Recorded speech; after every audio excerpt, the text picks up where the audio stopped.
สวัสดีครับ FC ครับวันนี้กลับมาแล้วนะครับต่อจากนี้ไปจะลงคลิปให้สมาชิกได้ดูทุกงวดเลยครับหายไปได้2 เดือนกว่านะครับก็ถือว่าหายไปนานพอสมควรเลยนะแต่ก็ไม่เป็นไรครับสู้เราก็ยังเป็นสู้เก่าสู้เดิมอยู่นะครับสู้นี้ก็เป็นสู้ละ10ให้ดูหัวข้อตรงนี้นะครับ10 บนนะก็จะมี2 สูตรแล้วในที่นี้จะเอาตัวชนนะครับสูตรนี้ก็จะได้11 งวดสำหรับงวดถัดไปของเราก็จะเป็นงวดที่12สูตรนี้ตามที่เราไล่ดูมันก็เข้าดีอยู่นะครับ1 2 3 4 5 6 7 8 9 10 11 งวดก็งวดถัดไปของเราก็จะเป็นงวดที่12งวด12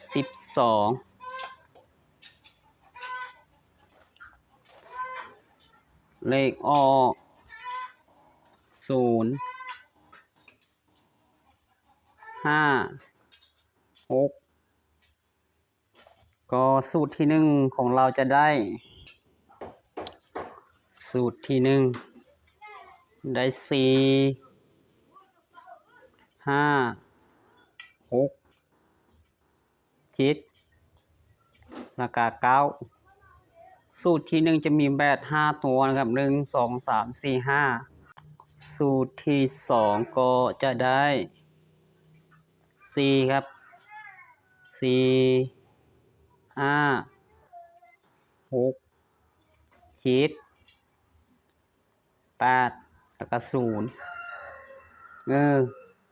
สูตรที่2จะมีแบบ6 ตัวนะ1 2 3 4 5 6ใช่ครับ2สูตรนี้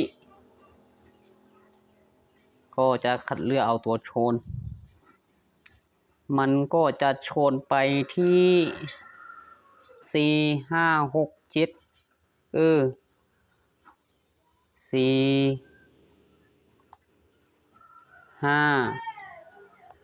6แล้วก็7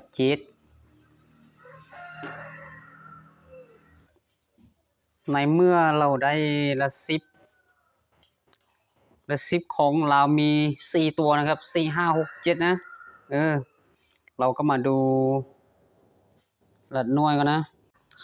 สำหรับหลักหน่วยของเราก็จะใช้2 สูตรเหมือนกันนะครับมันก็จะเข้าได้1 2 3 4 5 6 7 8 9 10 งวดนะ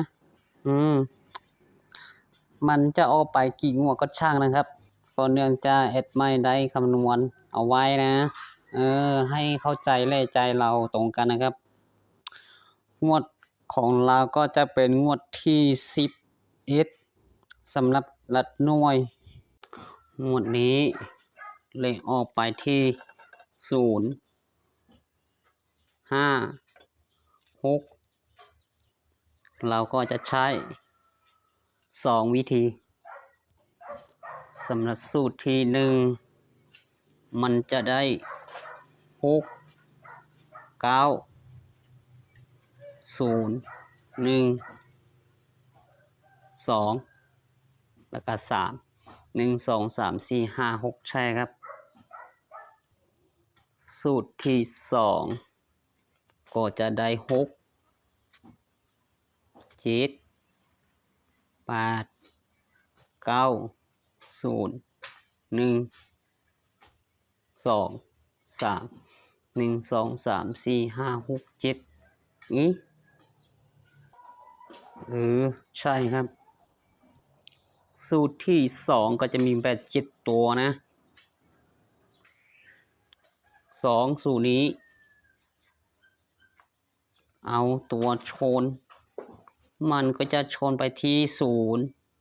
1 2 3 0 1 2 3แล้วก็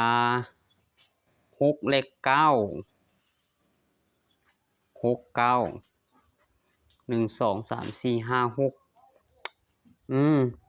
ในเมื่อเราได้อย่างนี้ละหน่วยก็มาจับคู่กับละ10ของเราตัวเมื่อกี้เลยนะครับก็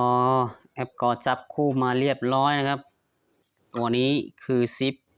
10และตัวนี้คือหน่วยครับจับคู่ก็จะได้ประมาณนี้ครับ1 2 3 4 1 2 3 4 5 6 6 4ก็24ได้24คู่ว่าตัวนี้น่าจะไม่มานะครับคือตัวไหนครับคือตัวนี้นะครับไม่5ตัวนี้น่าจะไม่มาอีกแล้วนะครับก่อนเรื่องจะมันออกไปในงวดก้อนไปที่5 6ถ้างั้นตัวนี้เจ้าของตัดทิ้งเลยนะครับก็ยังเหลือ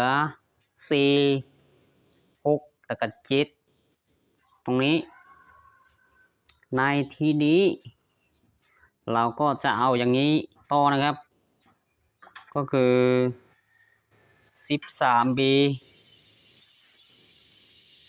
12B 2สูตรนี้ก็คือ10หน่วยครับสำหรับ 13B x คำนวณได้ออกมา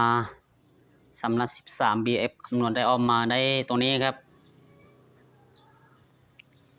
7 4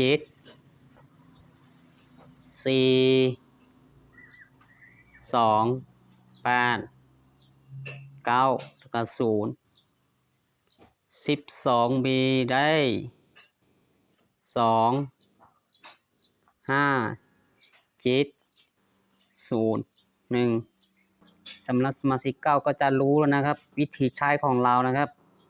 และสมาชิกใหม่ยังไม่รู้ว่างงว่ามาจากตรงไหนครับก็ค่อยดูไปย่านึงนะครับก็จะเข้าใจเองครับ2สูตรนี้เราก็จะคัดเลือกเอาตัวชนก็จะชนไปที่0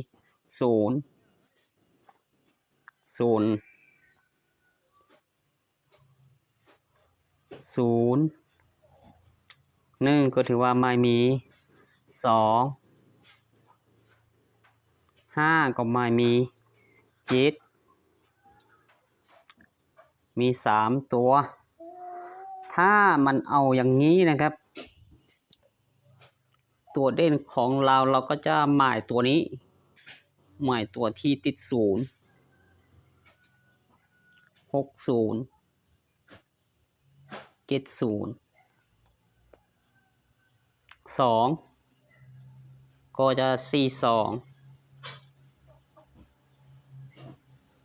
62 72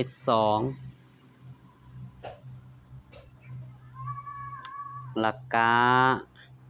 7ก็จะไปที่71 73 76และสุดท้ายคือ79อย่างนี้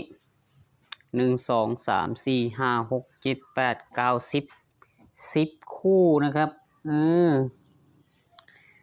ครับคลิปนี้ก็จะมีประมาณนี้นะครับลองจะมาลงชุดละ100และสรุปอีกทีให้ดูครับคลิปนี้ขอลาไปก่อนนะครับโชคดีครับ